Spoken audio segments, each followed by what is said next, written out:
Good afternoon, everyone, and welcome to the Senate Committee on Labor and Technology. Today is Friday, February 3rd at 3 o'clock p.m. We are in conference room 224. I'm Sharon Moriwaki, chair of the Labor and Technology Committee, and to be here soon are my fellow members. Before proceeding with the hearing, I'd like to make a few housekeeping announcements. The hearing is being streamed live on YouTube. You can find links to viewing options for all Senate meetings on live and on-demand video page of the legislature's website. In the unlikely event that we encounter major technical difficulties during the hearing and must end it abruptly, the committee will reconvene to discuss any outstanding business on Monday, February 6th at 3 o'clock p.m. in this conference room 224 and via video conference. And if there are temporary technical glitches when testifying on Zoom, we may have to move on to the next person due to time constraints, and we appreciate your understanding and remind you that the committee has your written testimony. I'll be reading a list of individuals who submitted written testimony for each measure, and if the closed caption doesn't accurately transcribe the names, we apologize. And if you are interested in reviewing the written testimony, please go to the legislature's website. And you'll find a link on that status, on the status page for the measure. This time slot for us is 90 minutes. So to accommodate everyone who registered to testify in person and remotely today, we will be limiting testimony to 2 minutes each. And testimonies will be posted on the legislature's website. So proceeding with the first measure, SB 1302, relating to public employment cost items. It provides appropriations for collective bargaining items for the members of Unit 5 and their excluded counterparts, including the cost of salary adjustments negotiated between the state and the bargaining unit represented for fiscal biennium 2023 to 2025. We have Laverne Moore with HSTA in support, who will testify in person. Good afternoon. Aloha and good afternoon, Chair Moriwaki and your committee members. I am speaking on behalf of Osa Tui Jr., President of the Hawaii State Teachers Association. We strongly support Senate Bill 1302, making appropriation for our collective bargaining agreement. The Hawaii State Teachers Association is the exclusive representative of the state's 13,700 public school teachers. By making the appropriation, we can retain our teachers and recruit new teachers. For at the present time, we have over 1,000 teachers that is lacking in our system. So thank you very much for the opportunity to testify. Thank you. Mahalo. Thank you. And we have written testimony from the Department of Budget and Finance Director Salaveria in support. Is there anyone else wishing to testify? Okay, moving along to SB 879, relating to the Department of Labor and Industrial Relations, appropriating funds for the retention of employees of the Unemployment Insurance Division of the Department of Labor and Industrial Relations. In person first is Director Butai. Is it Butay or Butai? Butai. Bo, as in like the Halloween Bo, and it's Oh, Butai, okay, yeah. Butai. Please proceed. Good afternoon, Chair Moriwaki, Jade Butai for Department of Labor and Industrial Relations. We stand on our testimony in support of the intent of this measure to supplement federal funds for the unemployment insurance program with general funds, as long as it does not impact priorities identified in the governor's executive budget requests. As mentioned during our WAM info brief, we project that we have enough federal ARPA funds for the upcoming biennium. However, supplemental funds could help with the long-term sustainability of the UI program. Thank you for the opportunity to testify. Thank you. June Shin in support on Zoom. June, good afternoon. You have to unmute. Unmute. Yes. Okay. Okay. Good afternoon, Chair Moriwaki and Senate Committee. My name is Junshin, and I'm just testifying in support of this measure. I think you're aware, Chair, and I'm sure all your other members will remember, essentially how difficult the unemployment system was to access, like, throughout the pandemic, and how a lot of people were kind of essentially like waiting. And I don't know to what extent that like issue was fixed as we moved along, but yeah, the unemployment system basically was very difficult to access, and a lot of people weren't able to get their benefits for a long time. And I'm just hoping that with this funding that not only can we keep like making sure that the state workers who are involved in unemployment insurance division that they have good livelihoods, but that they're able to stay and address a lot of the issues that kind of created a lot of problems for kind of making sure people had some money to kind of pay the bills and keep going during the pandemic. And so just hoping that this is helpful in kind of making sure that we don't run through what we went through during the pandemic. Thank you for the opportunity to testify. Thank you.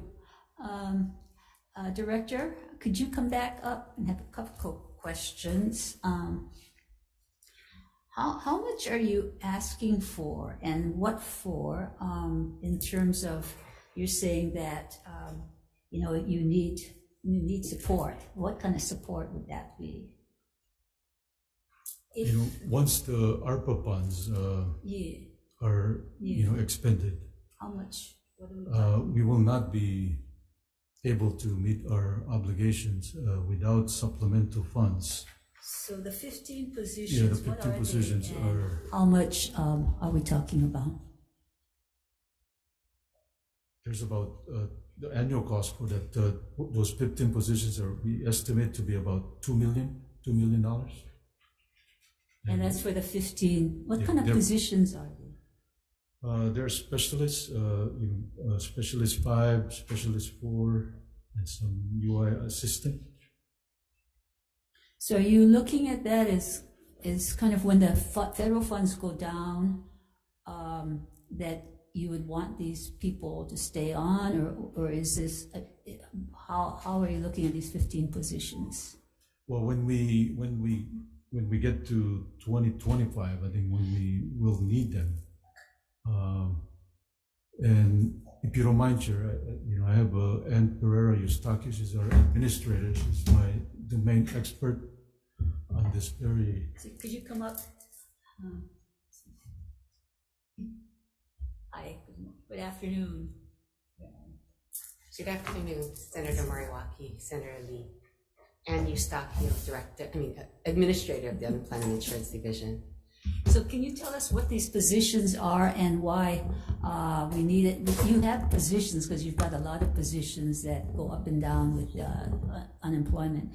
But what are we coming in for in terms of the state funds, and what kind of positions are they? Okay, so we're federally funded, 100%. And good afternoon, Senator. And we have many vacant positions that haven't been funded through the federal funding process. And so we are asking that if this bill does pass, we would benefit from filling 15 vacant positions, current vacant positions, to help us move forward with stabilizing the workload that we have, as well as helping us through the modernization process. Can you just real briefly say what the modernization process is? Is that just, yes? Is that just technology or more than? It's more than just technology. So it's a full-scale UI modernization application that we're going out for bid for. We're in the process of writing an RFP. We're hoping that RFP will be ready for posting in March of this year. Once we get the RFP, of course, we have to go through the process of selecting a vendor. That should take us several months to do. And so we're hoping that we can select a vendor by October of this year, and then move forward with the modernization process. That will be about a 3-year project. So what was done before? Because we did fund you before for the technology upgrades. Is this on top of that or separate from that? So we're using a lot of what you funded us for this project as well. That's part of our budget. What we did initially is to stabilize and harden the mainframe application and the front-end web applications that we have in place. Those systems are very fragile. If another pandemic or disaster were to happen, those systems could crash. You know, we didn't crash during the pandemic, which a lot of people think we did. We just throttled our system so that we only let, you know, some claimants in at a time so it wouldn't crash. But it's still an extremely fragile application. It's not the hardware on the mainframe, because ETS did a good job of updating that hardware. It's really the applications that manage the program. Those are that's where the problem is. Touching those applications, enhancing programs, adding programs is extremely difficult for the mainframe applications to do successfully and quickly. So is this upgrading the whole mainframe, or are you going up to the cloud, or Yeah, we're getting off the mainframe and we're going to the cloud. And so this is what I tell the staff. We're working on an application to modernize our system, not automate it. We're not taking what we have now and just automating it. Doesn't make sense to do that. We are actually modernizing. So we are transforming the way we do unemployment insurance. Sounds good. Yeah, and you know, I'm hopeful that it'll work. We've been taking trips to different states to look at their projects and see what was successful and what wasn't. Okay. Any other questions? So when you guys doing the part of it, on the cloud, what cloud are you guys going to be? So that's going to depend on the vendor, Senator. So You're going to be looking for somebody locally Well, to help you guys with you guys for the software the application? vendor. Well, we'll see what applications we get in, you know, what proposals we get in. We're hoping we get a full spectrum of proposals, and we could select the vendor that can give us the ultimate project end that we need. The only reason why I say that is because we know it's very sensitive when it comes to our unemployment. So if we have a vendor that is in the mainland, that would make no sense for us to expedite anything because their working hours are different than us. I mean, I just pray that we have a local vendor that can really work with you guys so that we can keep it not only local, but when something to this department being so sensitive, every second counts when somebody's waiting for their paycheck or their claim. So I just pray that you guys can get some kind of local vendor for our people over there. So organizational change management is going to be key. And we're looking for someone as an organizational management specialist to come on our team to help us. Okay. You would be perfect, Senator. Yeah, you would be perfect. We actually need someone local. We need a local face to help us with our modernization change management. That's going to be key to moving forward for those that we serve as well as our internal stakeholders. Thank you, Chair. Any other questions? Thank you. Thank you. Okay, moving on to SB 1313, relating to the Hawaii Employer Union Health Benefits Trust Fund, enables the Board of Trustees of the Hawaii Employer Union Health Benefits Trust Fund to establish appropriate salaries for the administrator and chief investment officer of the trust fund. Mr. Mizuno? Okay, thank you. Is there anyone else to testify? I just have one question for you, Mr. Mizuno. Does the board currently set the salary for the chief investment officer and the administrator, or just the administrator? Yeah, just the administrator currently. But we want to add, or we want to put that in statute and then add the chief investment officer. And you're having problems, recruitment, retention, is that? I think that the concern would be the retention. You know, the current CIO, he's been with us 6-7 years already. But you know, just into the future, we want to make sure we can retain the CIO. Okay. Members, questions? Thank you. Thank you. Oh, I think you might want to stay here. This is related SB 1314, relating to the Hawaii Employer Union Health Benefits Trust Fund, spousal Medicare Part B premium reimbursement. Amend Section 87A23 Hawaii Revised Statute to exclude Medicare reimbursement by the state and counties for for spouses of retired employees hired after June 30, 2023. Good afternoon, Chair, Vice Chair, and Senator. ETF stands on our written testimony and strong support. Thank you. We have written testimony from the Director of the Budget and Finance Department in support. And we also have Joy Bulosan, HGEA, with comments. Anyone else to testify? I do have one question.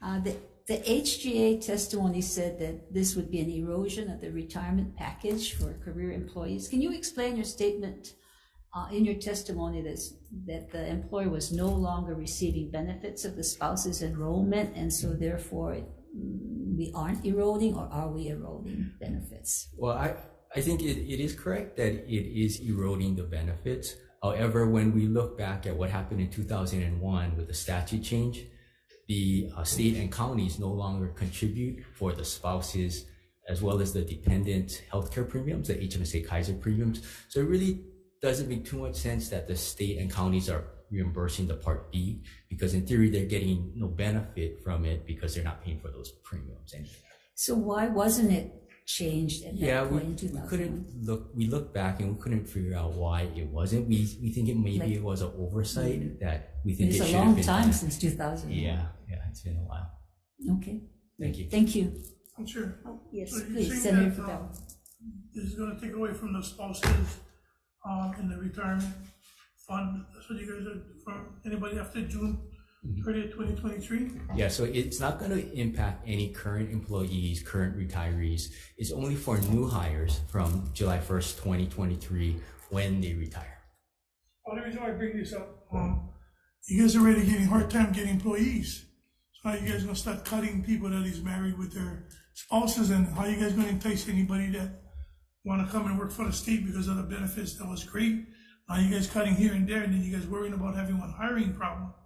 You see what I'm saying? I mean, is this gonna be a drastic impact going forward, that we're gonna lose revenue, big revenue, by not having this added to their fund?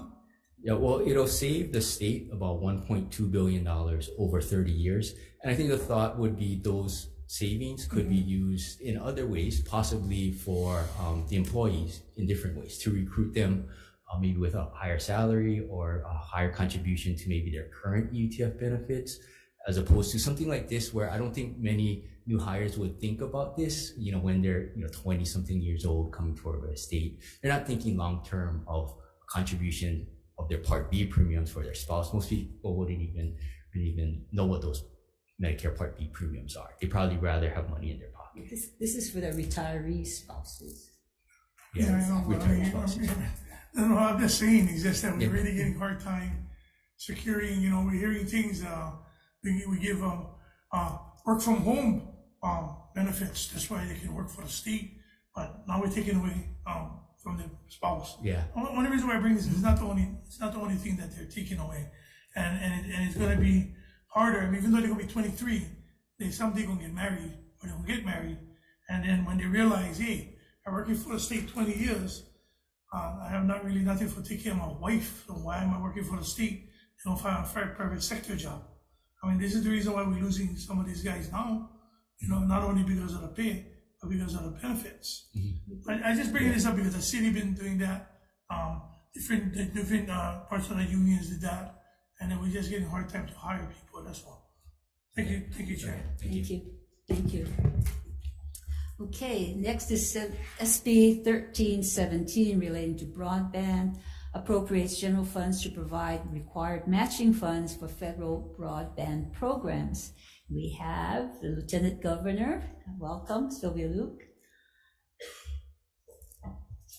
Thank you. Good afternoon. And members of the committee. Last year, if you remember, the budget included $33 million, which was supposed to be a match for the BEAD funding. Unfortunately, the last administration needed the ARPA funds. We provided $33 million in ARPA funds, but the last administration needed the ARPA funds for other purposes. So because of that, we're coming in this year requesting general fund match for the BEAD funding. this BEAD funding match will be a 25% match for the additional $150 million in broadband. So strong support. Thank you. And you've been working together with a number of the federal and state and all the agencies so far in terms of coordinating efforts. Correct. The broadband office with Bert Lum has been very instrumental and very helpful. In addition to that, Mr. Garrett Yoshimi, the Assistant Vice President at the University of Hawaii, has been helping us with planning efforts to spend the federal funds that we're getting from the federal government for broadband expansion. We also have different departments that have received broadband funding. As you know, DHHL received a small amount. Department of Transportation has also received funding.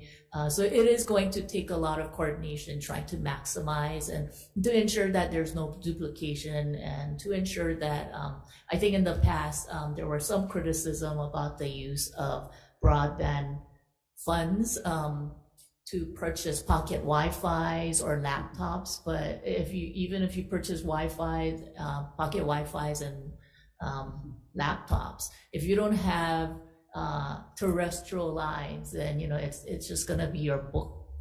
It's gonna be a paper holder basically. So I think in order to maximize the utilization of the funding and to ensure that it is going to help people as opposed to just buying something that's not going to be workable, there will be a lot of coordination. Thank you. Okay, moving on to Department of Business, Economic Development, Tourism, Bert Lum, Digital Equity Office, Broadband and Digital Equity Office. Aloha, Chair, Vice Chair. I was going to say members of the committee, but that person just left. My name is Bert Lum. I'm the State Broadband Coordinator in DBED here on behalf of Chris Ariasu, Director. And of course, we stand on our written testimony in full support of this bill. And as the Lieutenant Governor said, the initial match was out of ARPA money. And this came through the Notice of Funding Opportunity that spelled out how the BEAD program would be put together. And it specifies clearly that there's a requirement for a 25% match. So this bill is very instrumental in meeting that obligation. So again, thanks for this opportunity to testify, and I'm available for any questions. So who's managing all of the coordination that the Lieutenant Governor has been talking about in terms of all the different moving parts? So it's a partnership between University of Hawaii and DBED. University of Hawaii is doing a lot of the work in terms of identifying where this deployment should take place as far as infrastructure deployment. We're helping to identify those areas from a digital equity standpoint. So there's a tight coupling between the equity work, and if BEAD stands for Broadband Equity Access and Deployment. So the equity piece in BEAD is kind of like that tight coupling between the digital equity work that we're doing. So that's where we have to match up with infrastructure and the equity programs that help enable the communities to leverage this technology. So are you fully staffed in your office to handle all of the coordination right now? Who's in charge? So right now the office has 3 positions, and we basically fill 2, and then there's the appointed position, and then the 4th position is federally funded. So that came in as a result of the money that was recently awarded. There was $5.57 million. So $5 million went to UH for the BEAD planning, and then $570,000 went to DBED for the digital equity plan. So we hired a person to help do that. So we're currently, as we speak, launching the digital equity plan work.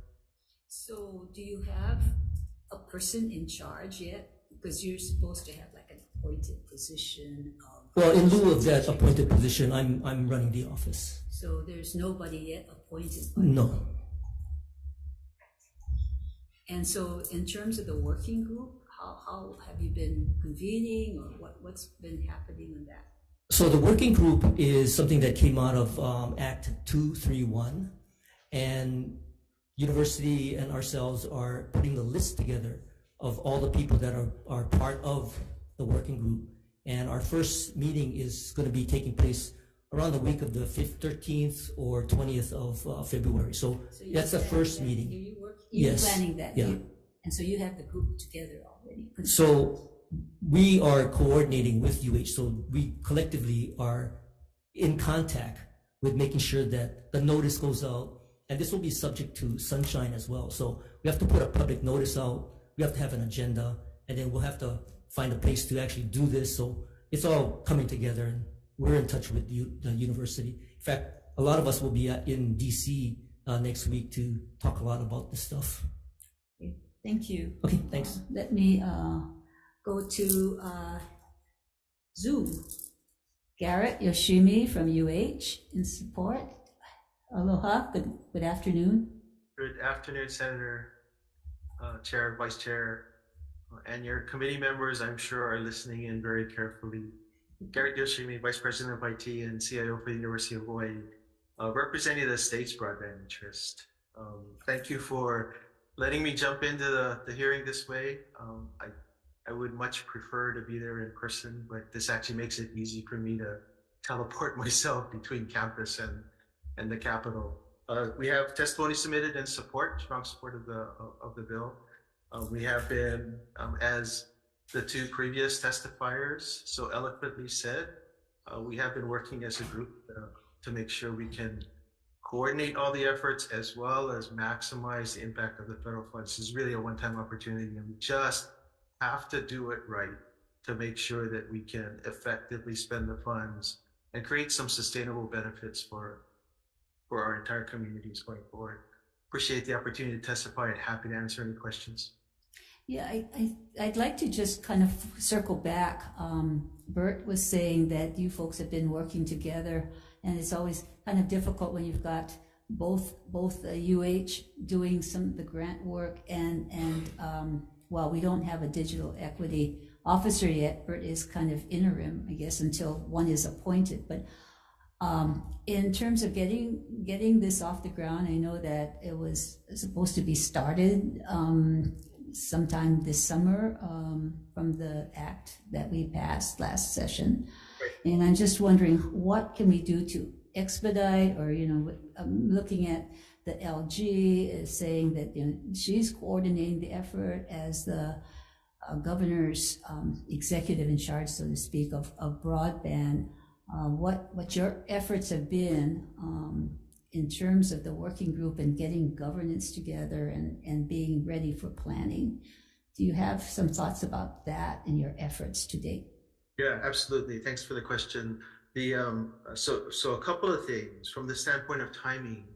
One of the things that's important as this particular act was being assembled and then passed, one of the things that was very critical was to understand the nature of the state's assets, or the public assets that the state would own as a result of all the federal investments. So in particular, as these investments are made, unlike some of the older federal subsidies for broadband, this is the rules that the federal government has put out, in fact, clarify that we should in fact hold some assets or ownership in the things that are being built, as opposed to just passing money through and then letting it somehow magically show up and create the long-term benefit. That really hasn't been the experience of a lot of these legacy subsidy programs. So one of the big differences in the acts that have passed, so this is Consolidated Appropriations Act and ARPA from 2021, as well as IJA from 22. One of the big differences is the programs actually specify the creation of, or the resulting of, assets as a result. So one of the main purposes of this working group, if you go back to the legislative discussion in 22, was to create, originally it was structured around creating an authority which were to own these assets and manage them on a going forward basis. At that point in time, In fact, this was our testimony. At that point in time, we had recommended that the legislature pause on the creation of the authority until we could better understand the nature and actually what kind of stuff we were going to get as a result of these investments. So that's why the working group language was inserted. And I think you were part of those discussions as well. Several of the folks, in fact, Lieutenant Governor was part of the conversations in her previous role in the House Finance side. So that's the reason the working group was set up, with a target of providing recommendations into next year's 24 legislative session. So we had been working with several of the programs that actually create these assets. So the Treasury funds, the NTIA funds, and together with Bert on some of the digital equity funds, to try and understand what those look like and get clarity out of the rules that these federal programs were generating. Good and bad, the programs have taken a while to put these rules in place. So for most of, frankly, for most of 21 going into 22, a lot of it was consumed by the rules getting created and then setting timelines when these funds would become available and actually get dispersed to the states. So the good thing is that we are now, as Bert indicated, they've actually released planning funds for both of the large NTIA programs, and we are actually in conversations with Treasury. I actually had a meeting with them 2 days ago, finally, well, on Zoom, but to specifically discuss our program and to try and get them to yes to approve the approach that we're taking. So we're starting to have an idea of exactly what those assets are going to look like, and as a result, we did drag a little bit in creating and trying to form the work group because we didn't want to form it too soon. We did a little bit of delay as the new cabinet was named, but because everything's now in place, we do have designees from all the cabinet members. So I've had staff working with all of the cabinet members for several weeks now to figure out who's going to represent them on this working group. We have, with the help of President Lassner, we have been able to reach out to the 4 county mayors. We are, in his conversations with them, he requested all of their designees by today. So we have one of them already, which happened early in the week, and we're expecting the other 3 literally as we speak. So hopefully the names will start coming in. And then our idea was to go ahead and convene the session using Lieutenant Governor as the executive sponsor, because Governor has delegated to her to go ahead and convene the meeting. It is under sunshine, or at least the opinions that were given to us is that it's convened under sunshine. So we are actually working with our Board of Regents to model the practices, how we have to notify people, how we set up the venue. So we'll set it up similar to the way that our board practices the sunshine stuff for their meetings. We will probably use one of our campus locations as the designated public location, even though the majority of the participants will probably be coming in via Zoom.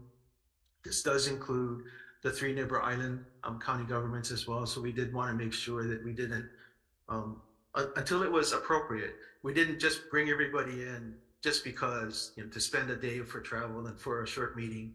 The initial meeting will be primarily briefing, bringing all the designees up to speed, providing status on the different programs, where the funding opportunities are, as well as the status of execution of the stuff that's in play now. So as Bert noted, we do expect to try and convene something in the month of February.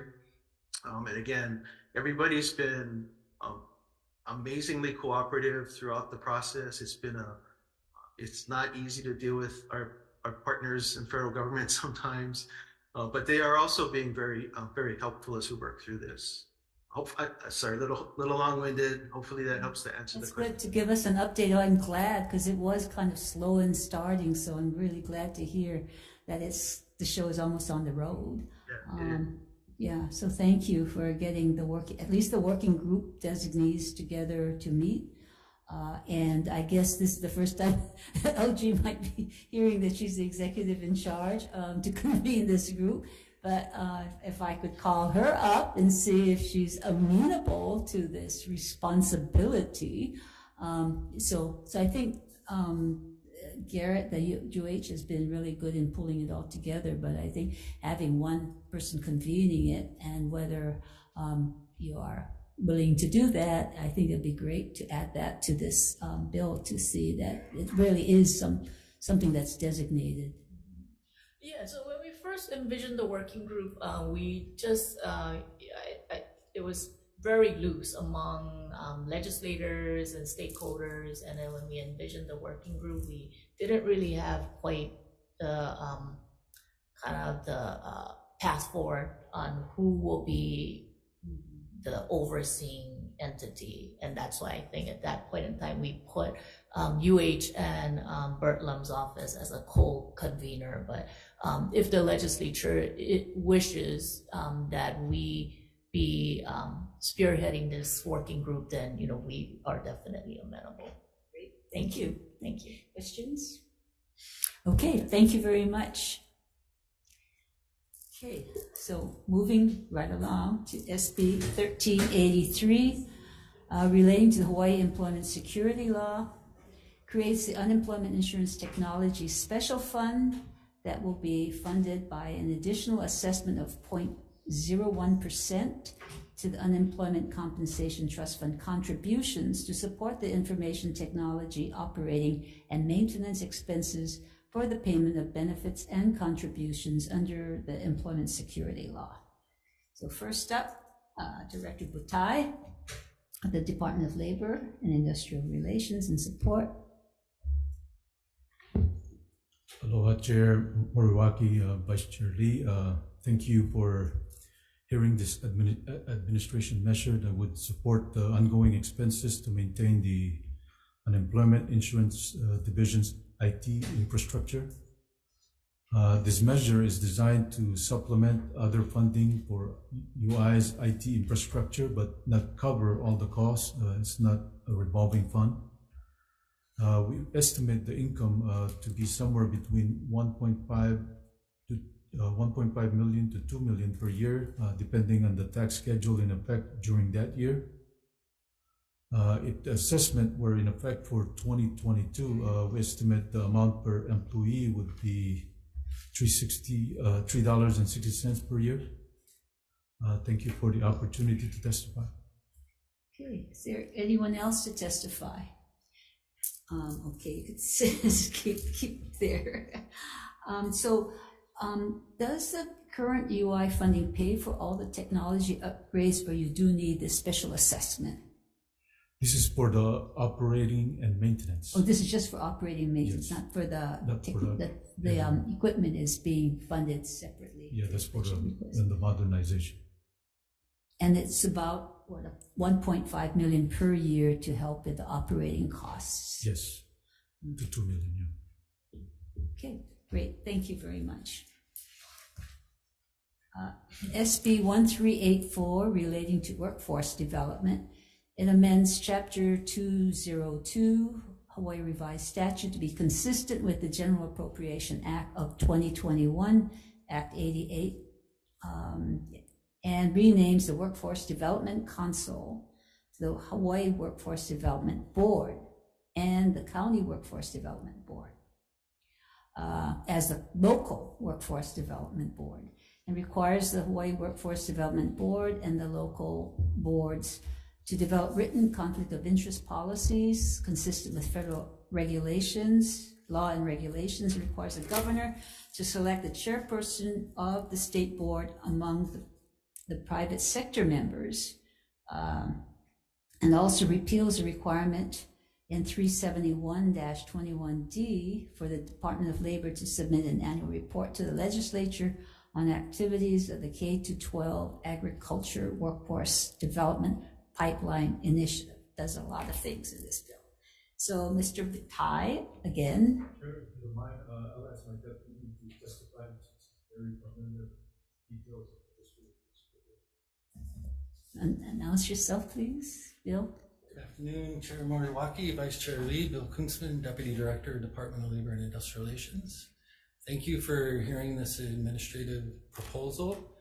We strongly support this measure that conforms the Workforce Development Council law with the conflict of interest provisions found in the Workforce Innovation and Opportunity Act, as well as the corresponding related federal regulations. And this measure also conforms the statute to what was, or what is part of the state budget in the current program structure. And lastly, it also repeals report for an initiative that hasn't been funded for a number of years. So thank you for the opportunity to testify. If you have any questions, we'll be available. Is there anyone else to testify? Okay, you can stay there. Sure. I do have a number of questions. Looking at the bill, there's a whole section on conflict of interest, and we already have conflict of interest law. So are you, by putting it in as the whole section of this section, or chapter 202, is that overkill, and perhaps you should just refer to the federal and state law rather than whole? You know, we had that discussion, and we felt it would be best to make it clear in the statute of all the federal regulations that apply, because there's not only the WIOA, but there's other federal regulations that pertain, and they're the regulations that the feds use when they come in and audit us. So we thought it would be better for everybody to be clear what exactly is the federal law that's applied for. Well, you could refer to it, right? We could refer to it so, as well. So that you don't have the whole thing written up, but you would refer to this first paragraph, right? That's up to the legislature, the policymakers, right, but our preference would be to include it all. Possibly. Well, but if we had A, that would cover all the federal regulations. Is that correct? Because you say consistent with PL 113 and so on and so on and so on, and Chapter 84, which is the state conflict of interest law. Yes, that would also work. It covers all. Yes. Okay, thank you. Also, have concerns that your section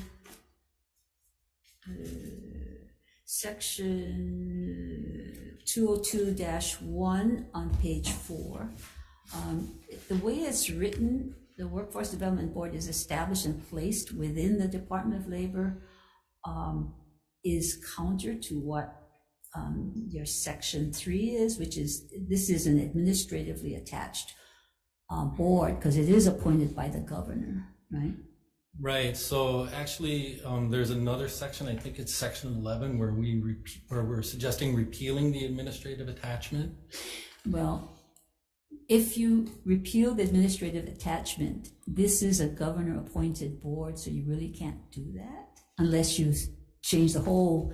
I guess you're going to be counter to your federal law then, because you need to have, and it has to be an attached agency if it's appointed by the governor. And these are all advice and consent board commission.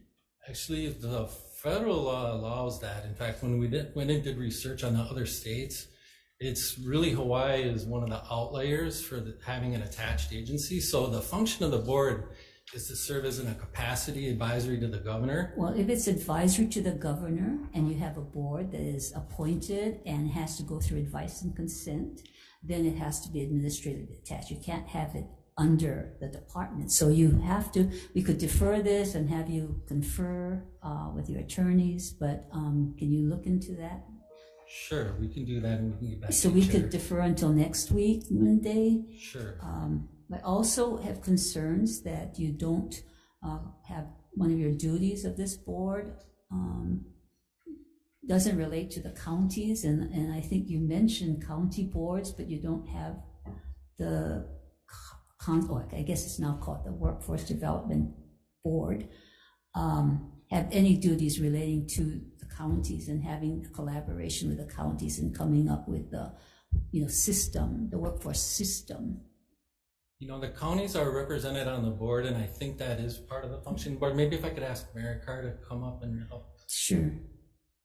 Carr.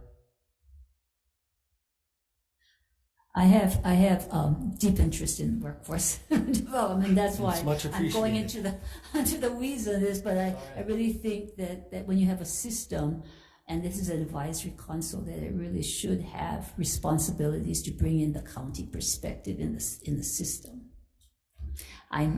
State your name, please.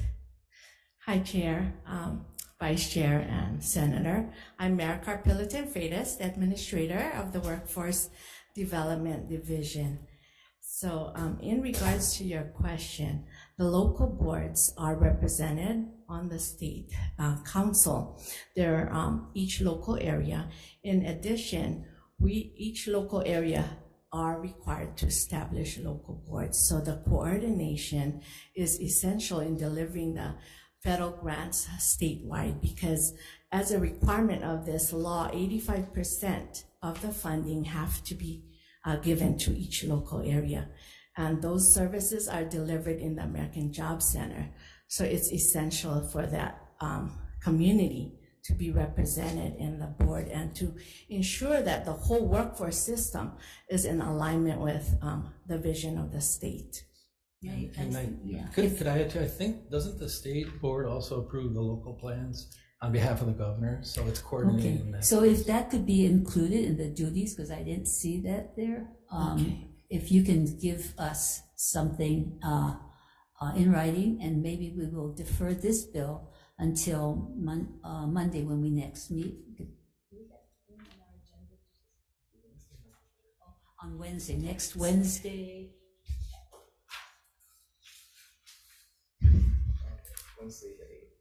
February 8th, and then you can look into the administrative attached agency versus within the Workforce Development Division. I'd like to see some kind of review of that as well. Okay, we can do that, and we did work with our AGs on that, and, Okay, and can they you check approved the into draft, but we'll get you back something in writing so you Okay, I great. have more information. Thank you. Thank you. All right, thank you, Chair. Okay. I'm going to call a recess.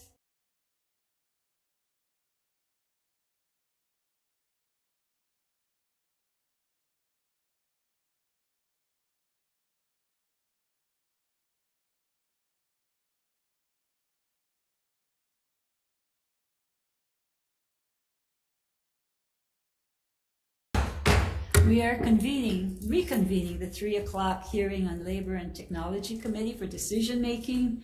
Let me know that any bill passing out will include the necessary technical, non-substantive amendments. So in SB 1302 relating to public employment cost items, the appropriations for collective bargaining unit 5, and their excluded counterparts, including the cost of salary adjustments negotiated between the state and the bargain unit representative for fiscal biennium 2023 to 25. The chair's recommendation is to pass as is with a defective date. Members, any discussion?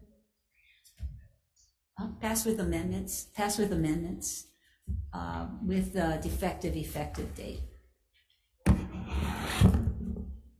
Chair votes aye. Vice Chair Lee. Voting on SB 1302, recommendations to pass with amendments. Chair and Vice Chair vote aye. Noting the excused absences of Senators Ihara and Keith Agaran. Senator Favela. Preservation. So noted. Chair, your recommendation is adopted. Thank you. SB 879 relating to the Department of Labor and Industrial Relations appropriates funds for the retention of employees for the Unemployment Insurance Division of the department. The chair's recommendation is to pass with amendments with the defective effective date and in the committee report noting that the appropriation is $1.5 million for the 15 positions that they have to stabilize their program operations. Chair votes aye. Vice Chair Lee. Thank you. Voting on SB 879, recommendation is to pass with amendments, noting with excused absences of Senators Ihara and Keith Agaran. Are there any reservations or any no's? If not, Chair, your recommendation is adopted. Thank you. SB 1313 relating to the Department of Labor and Industrial Relations, enabling the board. Oh, I'm sorry. This is for the Hawaii Employer Union Health Benefits Trust Fund to establish appropriate salaries for the board to establish appropriate salaries for the administrator and the chief investment officer of the fund. The chair's recommendation is passed with amendments with a defective effective date. Chair votes aye. Vice Chair. Voting on SB 1313, recommendations to pass with amendments. Noting excused absence of Senators Ihara and Keith Agaran. Are there reservations or any no's? Reservation. Reservations for Senator Favela. Chair, your recommendation is adopted. Thank you. SB 1314 related to the Hawaii Employer Union Health Benefits Trust Fund, spousal Medicare Part B premium reimbursement, amending the Section 87A-23 to exclude Medicare reimbursement by the state and counties for spouses of retired employees hired after June 30, 2023. Chair's recommendation to pass with amendments with a defective effective date. Chair votes aye. Voting on SB 1314, recommendations to pass with amendments. Noting excused absence of Senators Ihara and Keith Agaran. Are there any reservations or no's? No for me. No for Senator Favela. Chair, your recommendation is adopted. Thank you. SB 1317 relating to broadband, appropriating general funds to provide the required matching funds for the federal broadband programs. The chair's recommendation is to pass with amendments. As the governor has designated the lieutenant governor to coordinate the state's broadband initiatives, amending the bill to designate the lieutenant governor as the executive in charge to convene and chair the broadband working group to coordinate the various broadband initiatives and have a effective date. Chair votes aye. Thank you. Voting on SB 1317, recommendation is to pass with amendments. Noting excused absence of Senators Ihara and Keith Agaran. Are there any reservations or no's? If not, Chair, your recommendation is adopted. Thank you. SB 1383 relating to the Hawaii Employment Security Law creates the Unemployment Insurance Technology Special Fund to be funded by an additional assessment of 0.01% to the Unemployment Compensation Trust Fund. Contributions to support the information technology operating and maintenance expenses. Under the Hawaii Employment Security Law, the chair's recommendation is to pass with amendments to effect the effective date. Chair votes aye. Members, any discussion? Chair votes aye. Voting on SB 1383, recommendation is to pass with amendments. Noting excused absence of Senators Ihara and Keith Agaran. Are there any reservations? Reservation. Reservations for Senator Favela. Chair, your recommendation is adopted. Thank you. For SB 1384, we will defer the workforce development amendments until next Wednesday, February 8th at 3 o'clock in this room, 224. With that, this hearing is adjourned.